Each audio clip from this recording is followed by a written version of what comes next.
بسم اللہ الرحمن الرحیم۔ شروع اللہ کے نام سے جو بڑا مہربان نہایت رحم والا ہے۔ الحمد للہ رب العالمین الرحمن الرحیم مالک یوم الدین ایاک نعبد و ایاک نستعین اهدنا الصراط المستقيم صراط الذين أنعمت عليهم غير المغضوب عليهم ولا الضالين۔ سب تعریفیں اللہ ہی کے لیے ہیں جو تمام جہانوں کا پالنے والا ہے، جو بہت مہربان نہایت رحم کرنے والا ہے، جو بدلے کے دن قیامت کا مالک ہے۔ اے اللہ، ہم تیری ہی عبادت کرتے ہیں اور تجھ ہی سے مدد مانگتے ہیں۔ ہمیں سیدھا راستہ دکھا، ان لوگوں کا راستہ جن پر تو نے انعام فرمایا، نہ کہ ان کا جن پر تیرا غضب نازل ہوا، اور نہ ہی گمراہوں کا۔ بسم اللہ الرحمن الرحیم۔ شروع کرتا ہوں اللہ کے نام سے جو بڑا مہربان نہایت رحم والا ہے۔ الف لام میم ذالک الکتاب لا ریب فیہ ھدی للمتقین الذین یؤمنون بالغیب ویقیمون الصلاة ومما رزقناہم ينفقون والذین یؤمنون بما انزل الیک وما انزل من قبلک وبالآخرة هم یوقنون اولئک علی ھدی من ربہم واولئک هم المفلحون۔ الف لام میم، یہ کتاب ایسی ہے جس میں کوئی شبہ نہیں، راہ بتلانے والی ہے اللہ سے ڈرنے والوں کے لیے۔ وہ اللہ سے ڈرنے والے لوگ ایسے ہیں یقین لاتے ہیں چھپی ہوئی چیزوں پر اور قائم رکھتے ہیں نماز کو، اور جو کچھ دیا ہم نے ان کو اس میں سے خرچ کرتے ہیں۔ اور وہ لوگ ایسے ہیں کہ یقین رکھتے ہیں اس کتاب پر جو آپ کی طرف اتاری گئی ہے، اور ان کتابوں پر بھی جو آپ سے پہلے اتاری جا چکی ہیں، اور آخرت پر بھی وہ لوگ یقین رکھتے ہیں۔ بس یہ لوگ ہیں ٹھیک راہ پر جو ان کے پروردگار کی طرف سے ملی ہے، اور یہ لوگ ہیں پورے کامیاب۔ وَإِلَٰهُكُمْ إِلَٰهٌ وَاحِدٌ لَا إِلَٰهَ إِلَّا هُوَ الرَّحْمَٰنُ الرَّحِيمُ اللہ لا الہ الا هو الحی القیوم لا تأخذه سنة ولا نوم له ما في السماوات وما في الأرض من ذا الذي يشفع عنده إلا بإذنه يعلم ما بين أيديهم وما خلفهم ولا يحيطون بشيء من علمه إلا بما شاء وسع كرسيه السماوات والأرض ولا يؤوده حفظهما وهو العلي العظيم۔ اور ایسا معبود جو تم سب کے معبود بننے کا مستحق ہے، وہ تو ایک ہی معبود حقیقی ہے، اس کے سوا کوئی عبادت کے لائق نہیں۔ وہی رحمان ہے اور رحیم ہے۔ اللہ تعالیٰ ایسا ہے کہ اس کے سوا کوئی عبادت کے قابل نہیں، زندہ ہے، سنبھالنے والا ہے تمام عالم کا، نہ اس کو اونگ دبا سکتی ہے اور نہ ہی نیند۔ اسی کی مملوک ہیں سب، جو کچھ آسمانوں میں ہے اور جو کچھ زمین میں ہے۔ ایسا کون شخص ہے جو اس کے پاس کسی کی سفارش کر سکے بدون اس کی اجازت کے؟ وہ جانتا ہے ان کے تمام حاضر اور غائب حالات کو، اور وہ موجودات اس کے معلومات میں سے کسی چیز کو اپنے احاطہ علمی میں نہیں لا سکتے مگر جس قدر علم دینا وہی چاہے۔ اسی کی کرسی نے سب آسمانوں اور زمین کو اپنے اندر لے رکھا ہے، ہے، اور اللہ کو ان دونوں کی حفاظت کچھ گراں نہیں گزرتی، اور وہ عالی شان عظیم الشان ہے۔ لا اکراہ فی الدین قد تبین الرشد من الغی فمن یکفر بالطاغوت ویؤمن باللہ فقد استمسک بالعروة الوثقى لا انفصام لها واللہ سمیع علیم۔ اللہ ولی الذین آمنوا یخرجهم من الظلمات إلى النور والذین کفروا اولیاؤهم الطاغوت یخرجونهم من النور إلى الظلمات أولئك أصحاب النار هم فيها خالدون۔ للہ ما فی السماوات وما فی الارض وإن تبدوا ما فی انفسکم او تخفوه یحاسبکم به اللہ فیغفر لمن یشاء ویعذب من یشاء واللہ علی کل شیء قدیر۔ دین میں زبردستی نہیں، کیونکہ ہدایت یقیناً گمراہی سے ممتاز ہو چکی ہے۔ سو جو شخص شیطان سے بد اعتقاد اور اللہ تعالیٰ کے ساتھ خوش اعتقاد ہو، یعنی اسلام قبول کر لے، تو اس نے بڑا مضبوط حلقہ تھام لیا جس کو کسی طرح کی شکستگی نہیں، اور اللہ تعالیٰ خوب سننے والا، خوب جاننے والا ہے۔ اللہ تعالیٰ ساتھی ہے ان لوگوں کا جو ایمان لائے، ان کو کفر کی تاریخیوں سے نکال کر بچا کر نور اسلام کی طرف لاتا ہے، اور جو لوگ کافر ہیں ان کے ساتھی شیاطین ہیں، وہ ان کو نور اسلام سے نکال کر تاریخیوں کی طرف لے جاتے ہیں، اور ایسے لوگ دوزخ میں رہنے والے ہیں، یہ لوگ اس میں ہمیشہ ہمیشہ رہیں گے۔ اللہ ہی کی ملک ہیں سب، جو کچھ آسمانوں میں ہے اور جو کچھ زمین میں ہے، اور جو باتیں تمہارے نفسوں میں ہیں ان کو اگر تم ظاہر کرو گے یا پوشیدہ رکھو گے، حق تعالیٰ تم سے حساب لیں گے، پھر جس کے لیے منظور ہوگا بخش دیں گے، اور جس کو منظور ہوگا سزا دیں گے، اور اللہ تعالیٰ ہی ہر شے پر پوری پوری قدرت رکھنے والے ہیں۔ آمن الرسول بما انزل الیہ من ربہ والمؤمنون كل آمن باللہ وملائکتہ وکتبہ ورسلہ لا نفرق بین احد من رسلہ وقالوا سمعنا واطعنا غفرانک ربنا وإلیک المصیر۔ لا يكلف الله نفسا إلا وسعها لها ما كسبت وعليها ما اكتسبت ربنا لا تؤاخذنا إن نسينا أو أخطأنا ربنا ولا تحمل علينا إسرا كما حملته على الذين من قبلنا ربنا ولا تحملنا ما لا طاقة لنا به واعف عنا واغفر لنا وارحمنا أنت مولانا فانصرنا على القوم الكافرين۔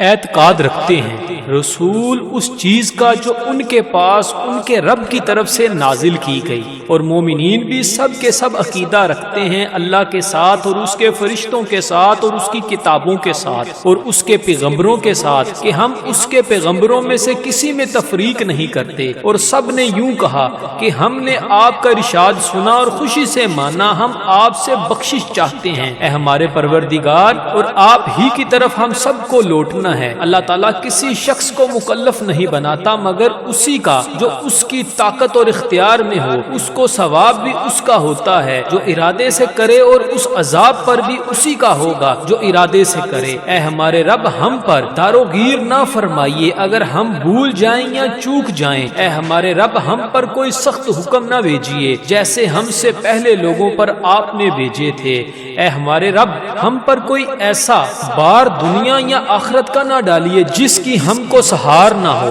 اور درگزر کیجیے ہم سے اور بخش دیجیے ہم کو اور رحم کیجیے ہم پر۔ آپ ہمارے کار ساز ہیں، سو آپ ہم کو کافر لوگوں پر غالب کیجیے۔ شہد اللہ انہ لا الہ الا هو والملائکۃ واولو العلم قائما بالقسط لا الہ الا هو العزیز الحکیم۔ قل اللہم مالک الملک تؤتی الملک من تشاء وتنزع الملک ممن تشاء وتعز من تشاء وتذل من تشاء بيدك الخير إنك على كل شيء قدير۔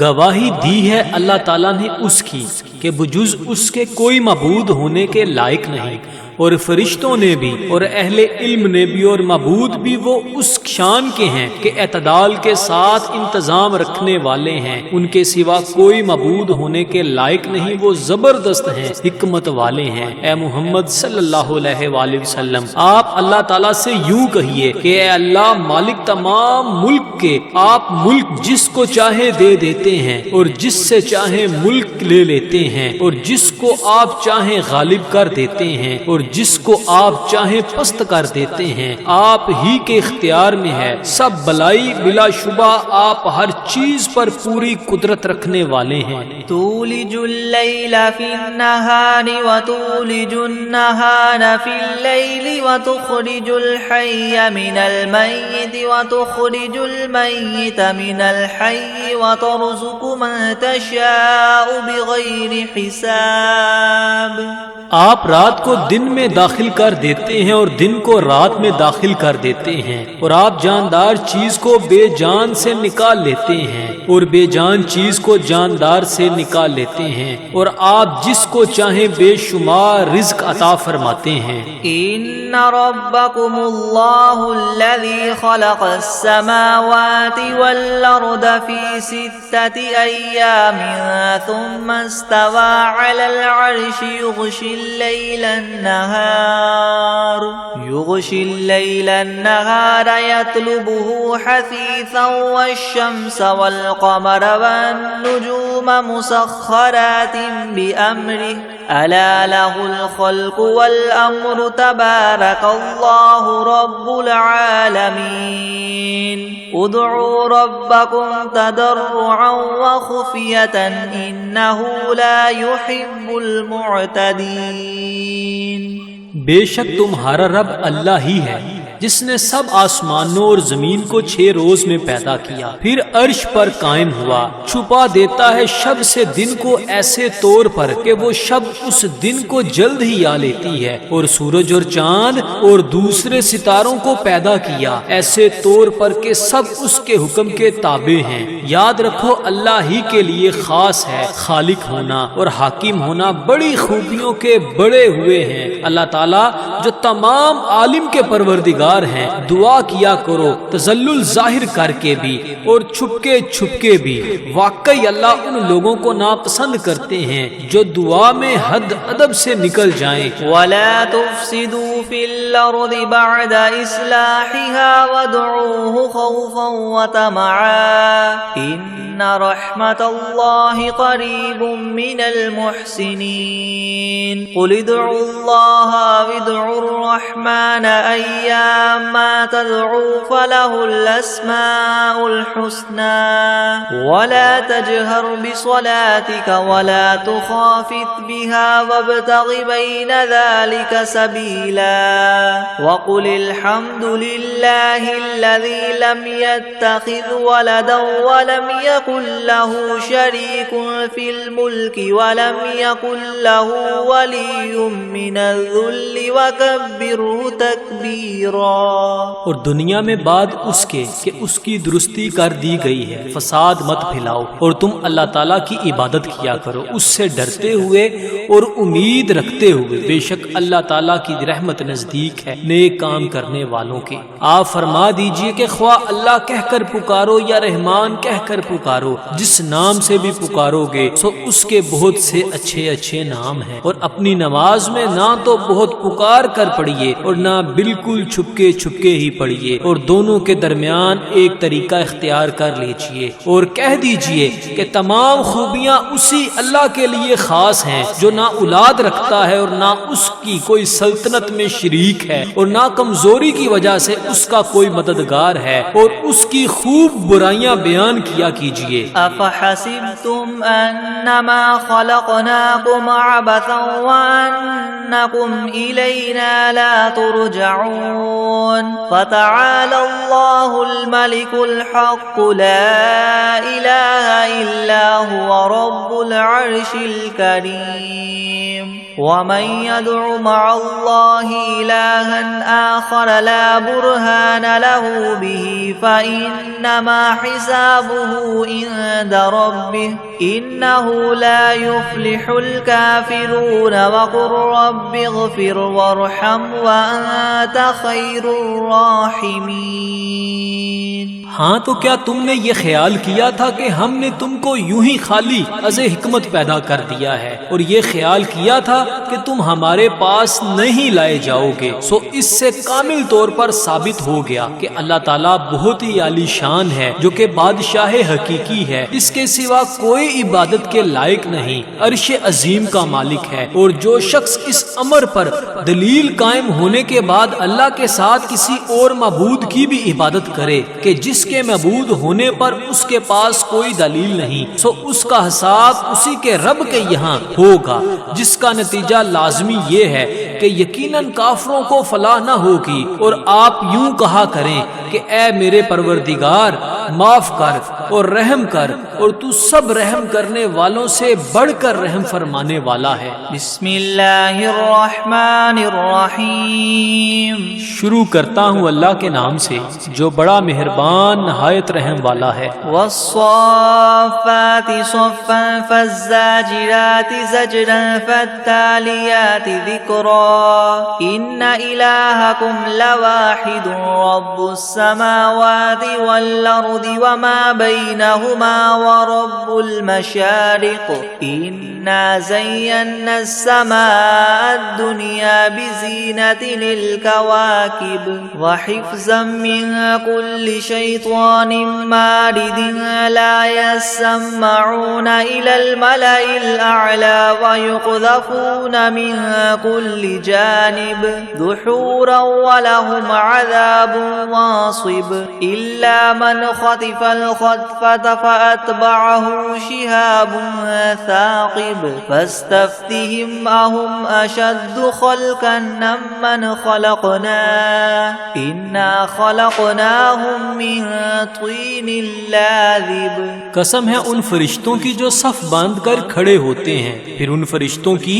جو بندش کرنے والے ہوتے ہیں، پھر ان فرشتوں کی جو ذکر کی تلاوت کرنے والے ہیں کہ تمہارا معبود برحق ایک ہے، وہ پروردگار ہے آسمانوں اور زمین کا اور جو کچھ ان کے درمیان میں ہے، اور پروردگار ہے طلوع کرنے کے موقع کا۔ ہم نے رونق دی ہے اس طرف والے آسمان کو ایک عجیب آرائش یعنی ستاروں کے ساتھ، اور حفاظت بھی کی ہے ہر شریر شیاطین سے۔ وہ شیاطین عالم بالا کی طرف کان بھی نہیں لگا سکتے، اور وہ ہر طرف سے مار کر دھکے دیے جاتے ہیں، اور ان کے اس لیے دائمی عذاب ہوگا۔ مگر جو شیطان کچھ خبر لے کر بھی بھاگے تو ایک دہکتا ہوا شعلہ ان کے پیچھے لگا دیا گیا۔ تو آپ ان سے پوچھئے کہ یہ لوگ بناوٹ میں سخت ہیں یا ہماری پیدا کی ہوئی یہ چیزیں؟ ہم نے ان لوگوں کو چپکتی ہوئی مٹی سے پیدا کیا۔ یا معشر الجن والانس ان استطعتم ان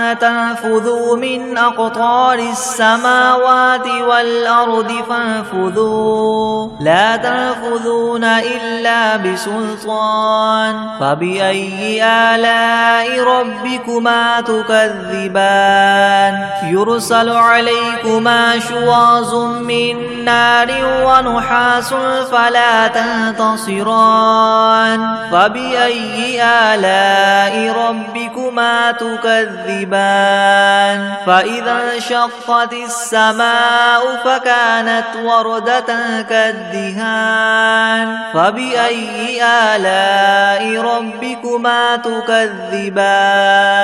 فيومئذ لا يسأل عن ذنبه إنس ولا جان فبأي آلاء ربكما تكذبان۔ اے گروہ جن و انس، کہ اگر تم کو یہ قدرت ہے کہ آسمان اور زمین کی حدود سے کہیں باہر نکل جاؤ تو ہم بھی دیکھیں، نکلو، مگر بدون زور کے نہیں نکل سکتے اور زور ہے نہیں۔ سو اے جن و انس، تم اپنے پروردگار کی کون کون سی نعمتوں کے منکر ہو جاؤ گے؟ تم دونوں پر قیامت کے روز آگ کا شعلہ اور دھواں چھوڑا جائے گا، پھر تم اس کو ہٹا نہ سکو گے۔ سو اے جن و انس، تم اپنے رب کی کون کون سی نعمتوں کے منکر ہو جاؤ گے؟ غرض جب قیامت آئے گی جس میں آسمان پھٹ جاوے گا اور ایسا سرخ ہو جائے گا جیسے سرخ نری یعنی چمڑا، سو اے گروہ جن و انس، تم اپنے پروردگار کی کون کون سی نعمت کو جٹلاؤ گے؟ تو اس روز کسی انسان اور جن سے اس کے جرم کے متعلق نہ پوچھا جائے گا۔ سو اے گروہ جن و انس، تم اپنے پروردگار کی کون کون سی نعمت کو جٹلاؤ گے؟ لو انزلنا هذا القرآن على جبل لرأيته خاشعا متصدعا من خشية الله وتلك الأمثال نضربها للناس لعلهم يتفكرون هو الله الذي لا إله إلا هو عالم الغيب والشهادة هو الرحمن الرحيم هو الله الذي لا إله إلا هو الملك القدوس السلام المؤمن المهيمن العزيز الجبار المتكبر سبحان الله عما يشركون هو الله الخالق البارئ المصور له الأسماء الحسنى يسبح له ما في السماوات والأرض وهو العزيز الحكيم۔ اگر ہم اس قرآن کو کسی پہاڑ پر نازل کرتے تو اے مخاطب تو اس کو دیکھتا کہ خدا کے خوف سے دب جاتا اور پھٹ جاتا، اور ان مضامین عجیبہ کو ہم نے لوگوں کے لیے نفع کے لیے بیان کرتے ہیں تاکہ وہ سوچیں۔ وہ ایسا معبود ہے کہ اس کے سوا کوئی اور معبود بننے کے لائق نہیں۔ وہ جاننے والا ہے پوشیدہ چیزوں کا اور ظاہر چیزوں کا، وہی بڑا مہربان رحم والا ہے۔ وہ ایسا معبود ہے کہ اس کے سوا کوئی اور معبود نہیں۔ وہ بادشاہ ہے، سب عیبوں سے پاک ہے، سالم ہے، امن دینے والا ہے، نگہبانی کرنے والا ہے، زبردست ہے، خرابی درست کرنے والا ہے، بڑی عظمت والا ہے۔ اللہ تعالیٰ جس کی شان یہ ہے کہ لوگوں کے شرک سے پاک ہے، وہ معبود برحق ہے، پیدا کرنے والا ہے، ٹھیک ٹھیک بنانے والا ہے، وہ صورت بنانے والا ہے، اس کے اچھے اچھے نام ہے۔ سب چیزیں اسی کی تسبیح کرتی ہیں جو آسمان میں ہے اور جو کچھ زمین میں ہے، اور وہی زبردست حکمت والا ہے۔ بسم اللہ الرحمن الرحیم۔ شروع کرتا ہوں اللہ کے نام سے جو بڑا مہربان نہایت رحم والا ہے۔ قل اوحی الی انہ استمع نفر من الجن فقالوا انا سمعنا قرآنا عجبا يهدي الى الرشد فآمنا به ولن نشرك بربنا احدا وانه تعالى جد ربنا ما اتخذ صاحبة ولا ولدا وأنه كان يقول سفيهنا على الله شططا۔ آپ ان لوگوں سے کہیے کہ میرے پاس اس بات کی وحی آئی ہے کہ جنات میں سے ایک جماعت نے قرآن سنا، پھر اپنی قوم میں واپس جا کر انہوں نے کہا کہ ہم نے عجیب قرآن سنا ہے جو راہ راست بتلاتا ہے، سو ہم تو اس پر ایمان لے آئے اور ہم اب اپنے رب کے ساتھ کسی کو شریک نہ بنائیں گے۔ اور انہوں نے یہ بھی بیان کیا کہ ہمارے پروردگار کی بڑی شان ہے، اس نے نہ کسی کو بیوی بنایا اور نہ اولاد، اور ہم میں جو احمق ہوئے وہ اللہ کی شان میں حد سے بڑی ہوئی باتیں کہتے ہیں۔ بسم اللہ الرحمن الرحمن الرحیم. شروع کرتا ہوں اللہ کے نام سے جو بڑا مہربان نہایت رحم والا ہے. قل یا ایھا الکافرون لا اعبد ما تعبدون ولا انتم عابدون ما اعبد ولا انا عابد ما عبدتم ولا انتم عابدون ما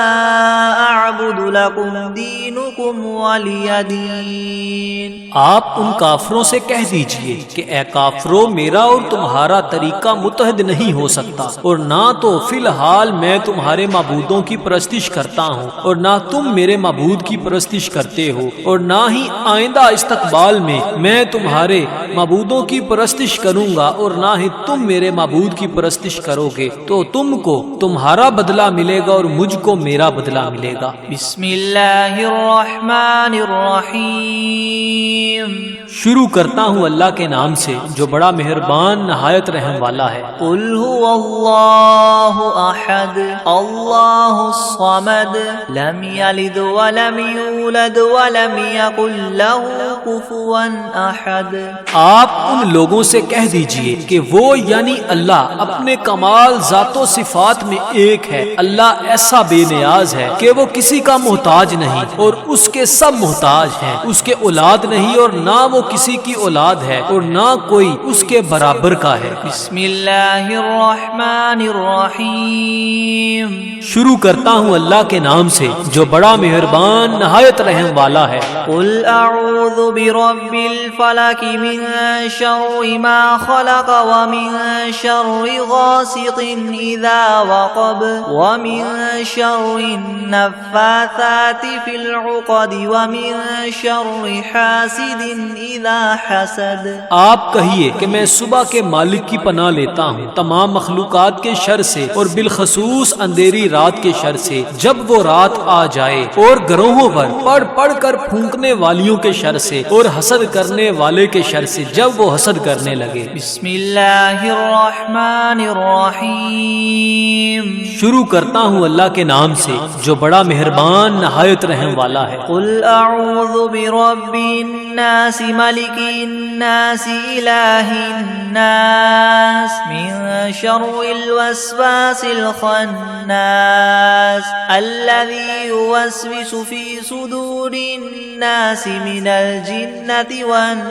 والناس. آپ کہیے کہ میں آدمیوں کے مالک، آدمیوں کے بادشاہ، آدمیوں کے معبود کی پناہ لیتا ہوں وسوسہ ڈالنے والے، پیچھے ہٹ جانے والے شیطان کے شر سے جو لوگوں کے دلوں میں وسوسہ ڈالتا ہے، خواہ وسوسہ ڈالنے والا جن ہو یا آدمی ہو. بسم اللہ الرحمن الرحیم. شروع کرتا ہوں اللہ کے نام سے جو بڑا مہربان نہایت رحم والا ہے. اللہم صل علی سیدنا محمد وعلی آل سیدنا محمد صلاة تنجینا بها من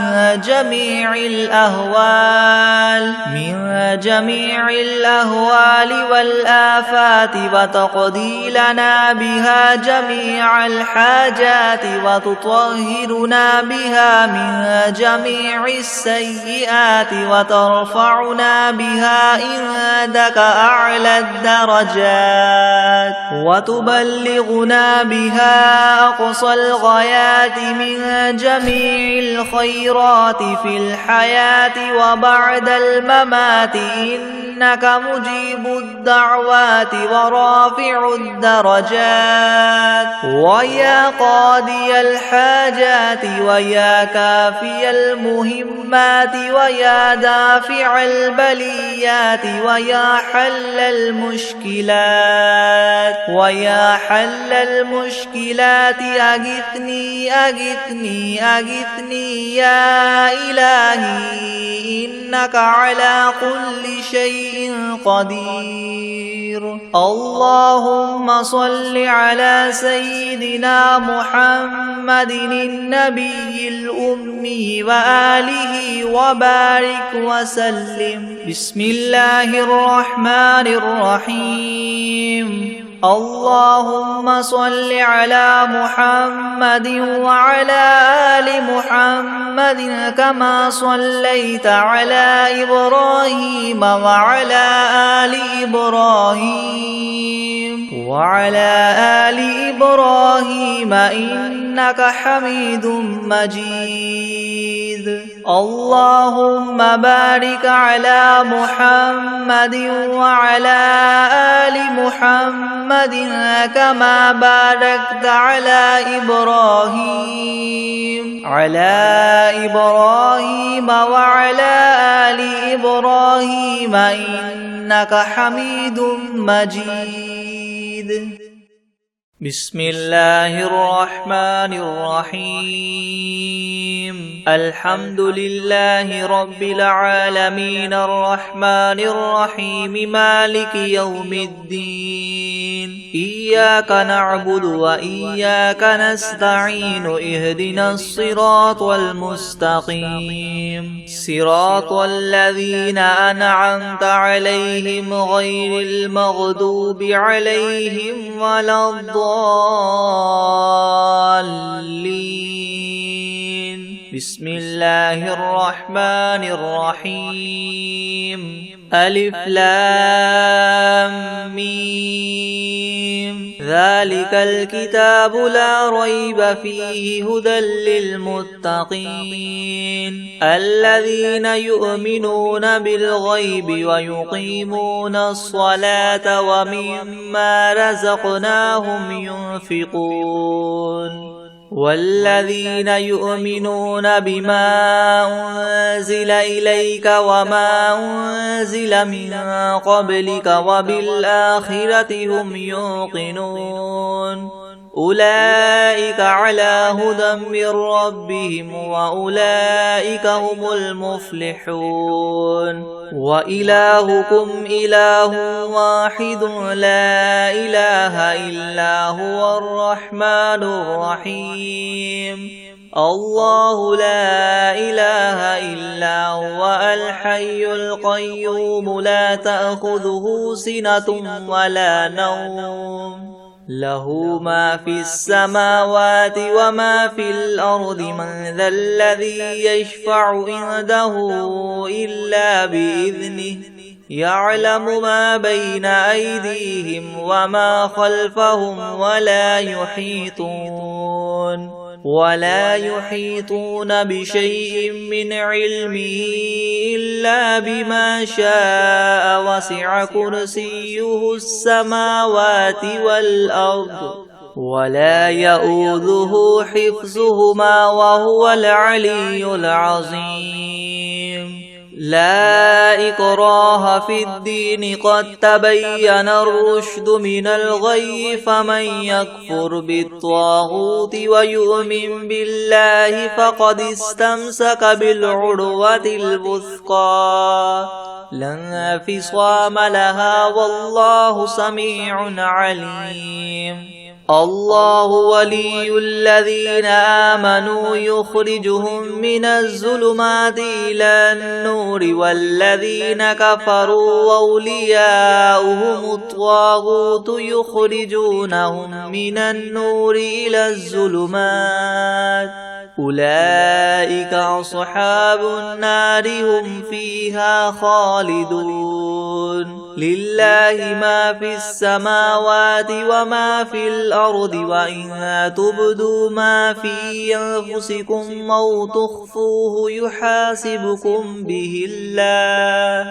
فيغفر لمن يشاء ويعذب من يشاء والله على كل شيء قدير. آمن الرسول بما أنزل إليه من ربه والمؤمنون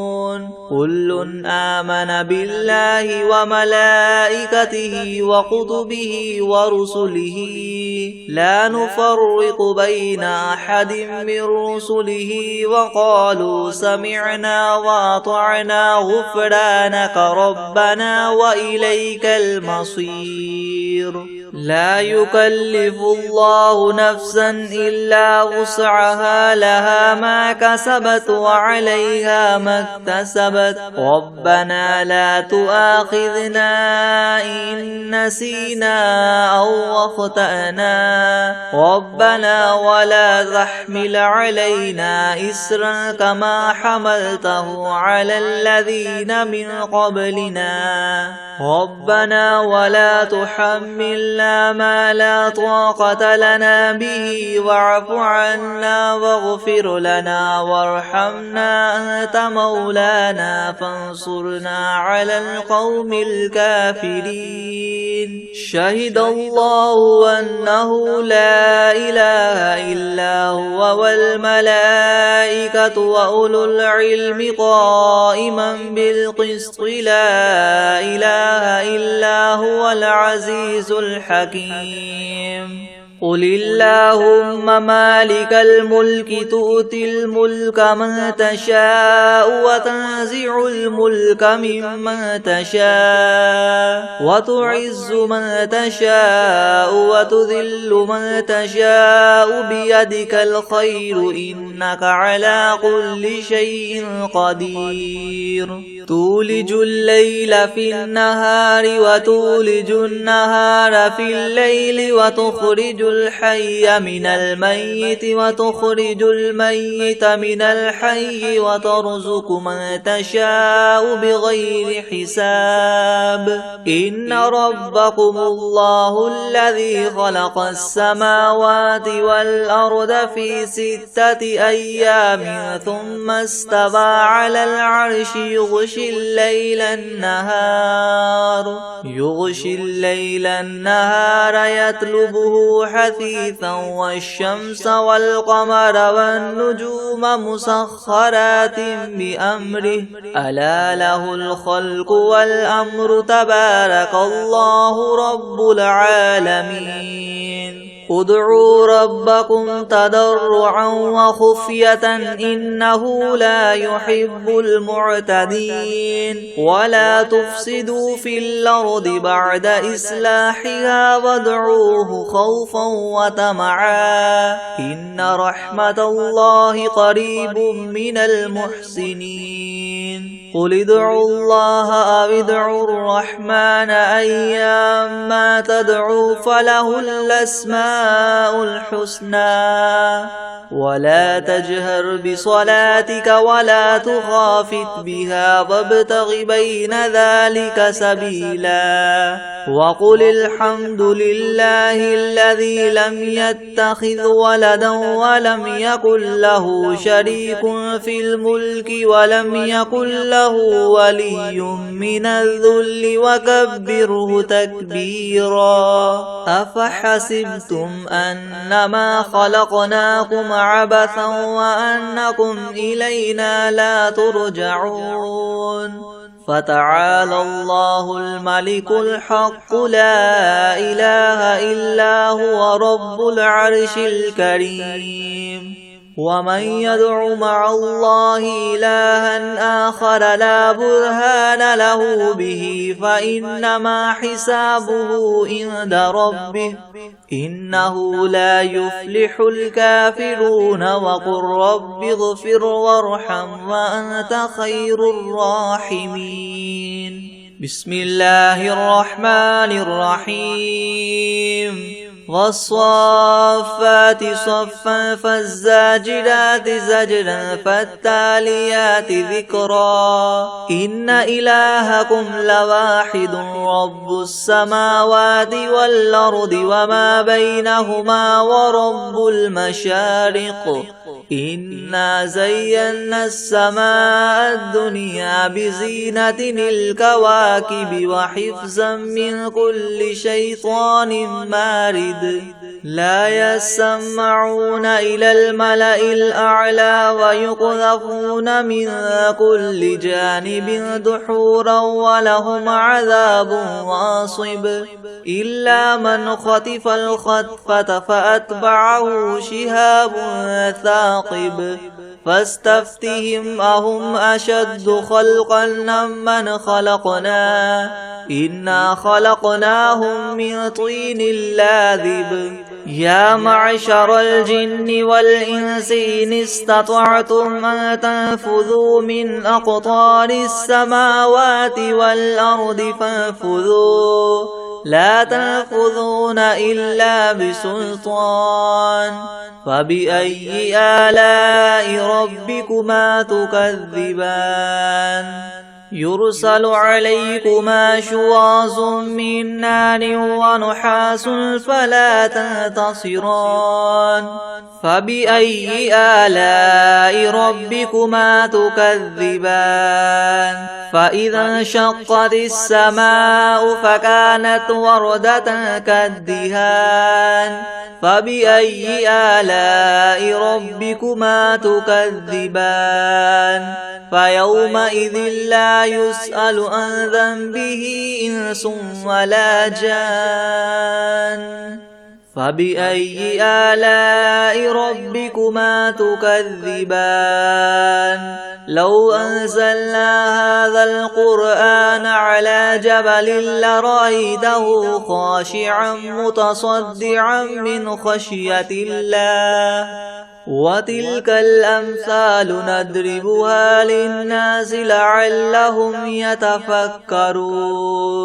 هو الله الذي لا إله إلا هو عالم الغيب والشهادة هو الرحمن الرحيم هو الله الذي لا إله إلا هو الملك القدوس السلام المؤمن المهيمن العزيز الجبار المتكبر سبحان الله عما يشركون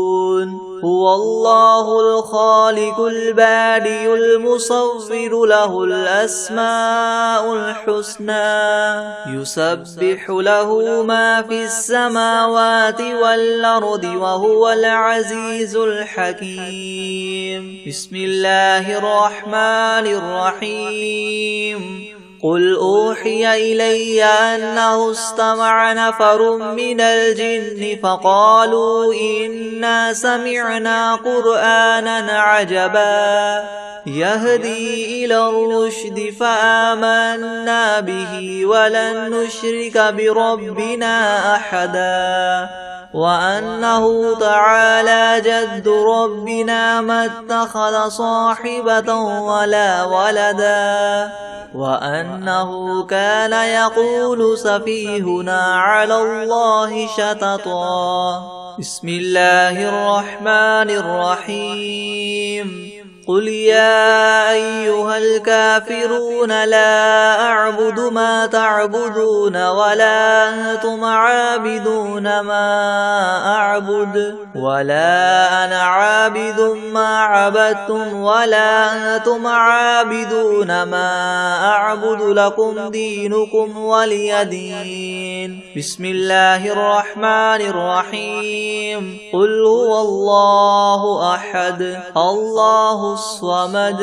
لم يلد ولم يولد ولم يكن له كفوا أحد بسم الله الرحمن الرحيم قل أعوذ برب الفلق من شر ما خلق ومن شر غاسق إذا وقب ومن شر النفاثات في العقد ومن شر حاسد إذا حسد بسم الله الرحمن الرحيم قل أعوذ برب الناس ملك الناس إله الناس من شر الوسواس الخناس الذي يوسوس في صدور الناس من الجنة والناس بسم الله الرحمن الرحيم الرحمن علم القرآن خلق الإنسان علمه البيان الشمس والقمر بحسبان والنجم والشجر يسجدان والسماء رفعها ووضع الميزان ألا تطغوا في الميزان وأقيموا الوزن بالقسط ولا تخسروا الميزان والأرض وضعها للأنام فيها فاكهة والنخل ذات الأكمام والحب ذو العصف والريحان فبأي آلاء ربكما تكذبان خلق الإنسان من صلصال كالفخار وخلق الجان من مارج من نار فبأي آلاء ربكما تكذبان رب المشرقين ورب المغربين فبأي آلاء ربكما تكذبان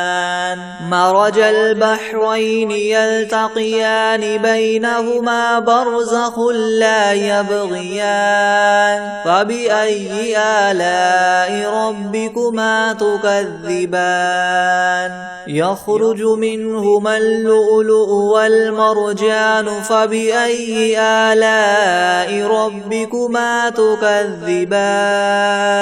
وله الجوار المنشآت في البحر كالأعلام فبأي آلاء ربكما تكذبان كل من عليها فان ويبقى وجه ربك ذو الجلال والإكرام فبأي آلاء ربكما تكذبان يسأله من في السماوات والأرض كل يوم هو في شأن فبأي آلاء ربكما تكذبان سنفرغ لكم أيها الثقلان فبأي آلاء ربكما تكذبان يا معشر الجن والإنس إن استطعتم أن تنفذوا من أقطار السماوات والأرض فانفذوا لا تنفذون إلا بسلطان فبأي آلاء ربكما تكذبان يرسل عليكما شواظ من نار ونحاس فلا تنتصران فبأي آلاء ربكما تكذبان فإذا انشقت السماء فكانت وردة كالدهان فبأي آلاء ربكما تكذبان فيومئذ لا يسأل عن ذنبه إنس ولا جان فبأي آلاء ربكما تكذبان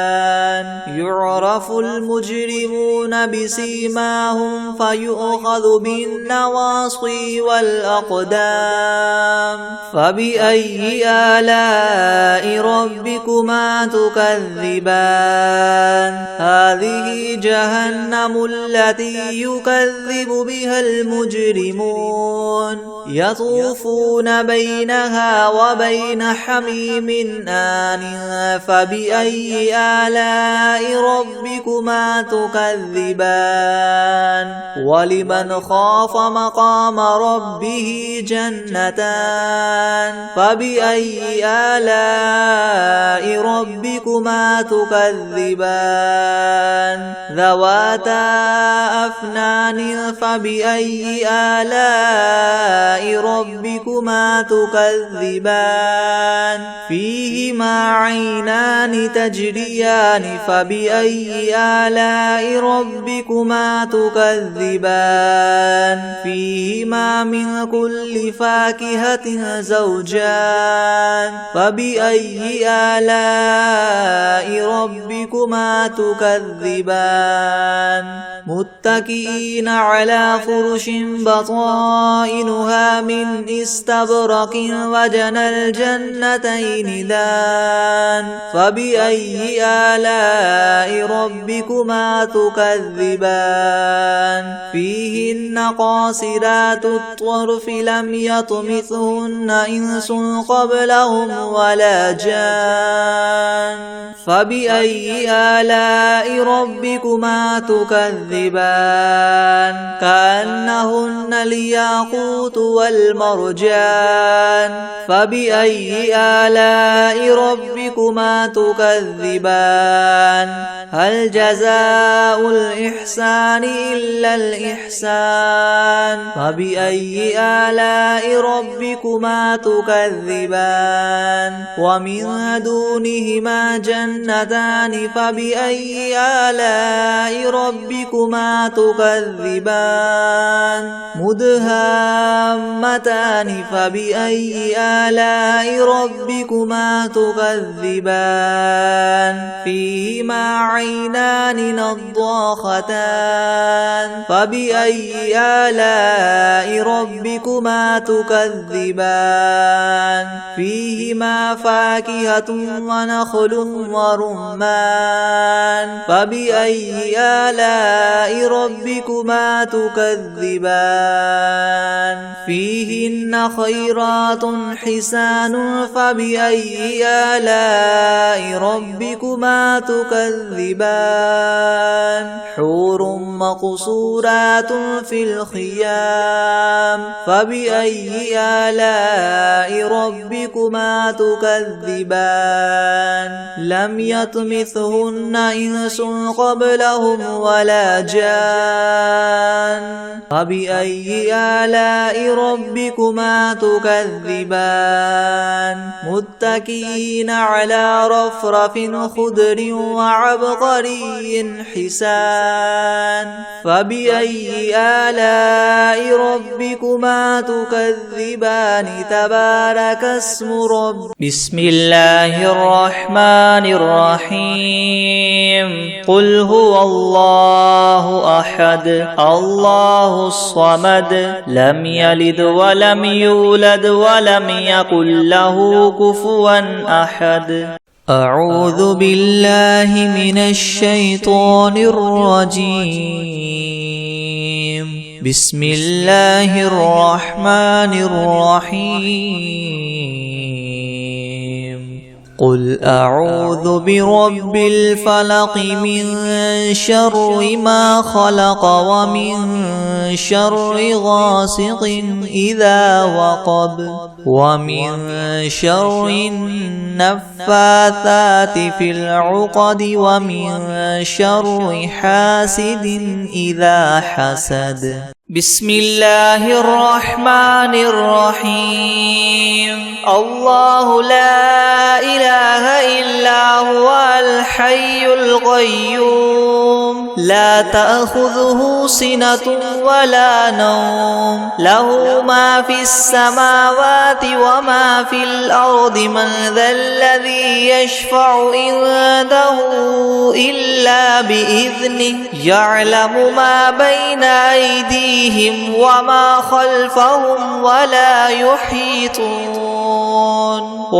يحيطون بشيء من علمه